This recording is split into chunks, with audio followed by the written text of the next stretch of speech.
There once was an emperor who loved nothing better than wearing fancy new clothes. 3 times a day he would change into a brand new royal outfit. Many emperors spend their days talking to advisors and fixing problems of the land. Not this one.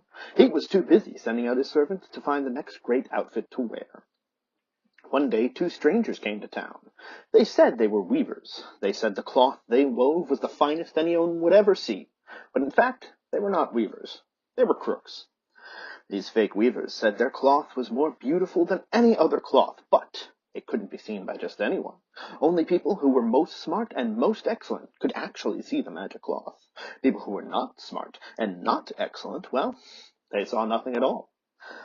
Soon word reached the emperor about these 2 weavers and their fine cloth. He thought, I am the most smart and most excellent emperor in the world. Anyone can tell by how grand I dress. I do not need to worry about this silly weavers and their silly magic.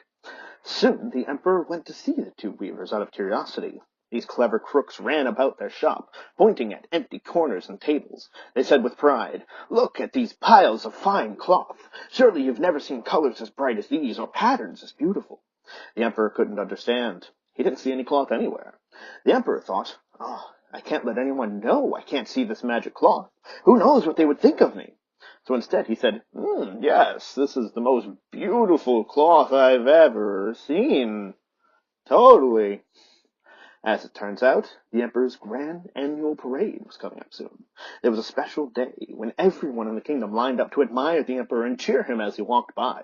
This year the emperor wanted an outfit more fine than ever before. It must be made from this magical cloth.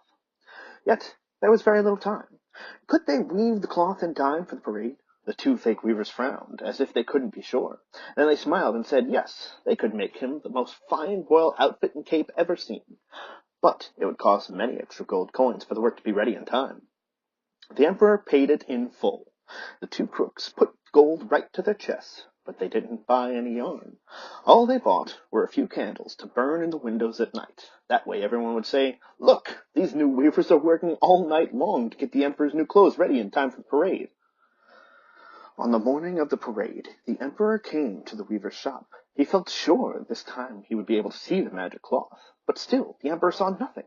When it was time for the emperor to get undressed, the clever crook said, These clothes are so light and airy you will feel you're wearing nothing at all. And indeed, that is how it seemed to the emperor, for when he looked in the mirror, he saw in the reflection that he was wearing nothing, and felt that he was wearing nothing. But he thought, really, he must be wearing the most grand outfit, one worth all the money that he had spent. At the parade, the emperor walked tall and proud. Each person who saw him go by thought, I can't believe what I'm seeing. The emperor isn't wearing any clothes. But each person said nothing out loud. They knew that only people who were smart and excellent could see the magic clothes. So instead, they cheered. There goes the emperor. Doesn't he look fine? And all of a sudden, one little boy called out, Look, the emperor has no clothes. Everyone gasped. Then another child called out, Look at him. He has on nothing at all. Then someone laughed, and someone else. And more people started to laugh. Someone said aloud, Would you look at that? Our emperor has no clothes. Soon everyone was calling out and laughing. Oh dear, thought the emperor. Now everyone knows I couldn't see the cloth. They will know I didn't speak up because I was afraid of what people would think of me. What will they think of me now? But the parade must go on, and so the emperor continued to walk, and the servants behind him continued to hold tight to the train that wasn't there. The end. Yeah, I don't know. I have some interesting thoughts about this one. Like, one thing I always wondered is the emperor's wearing clothes that he knows not everyone can see, right? So, what does he expect?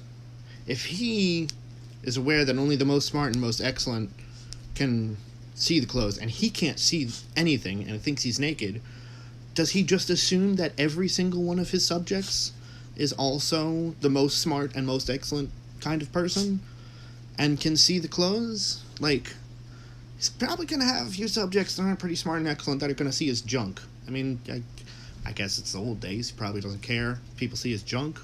He's more scared about the embarrassment, clearly, from the story. But still, that's something I was always kind of weirded out by.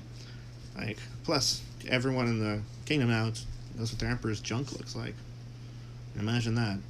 Oh, I guess we do kind of live in a world where that's very possible now. All right. See you next story.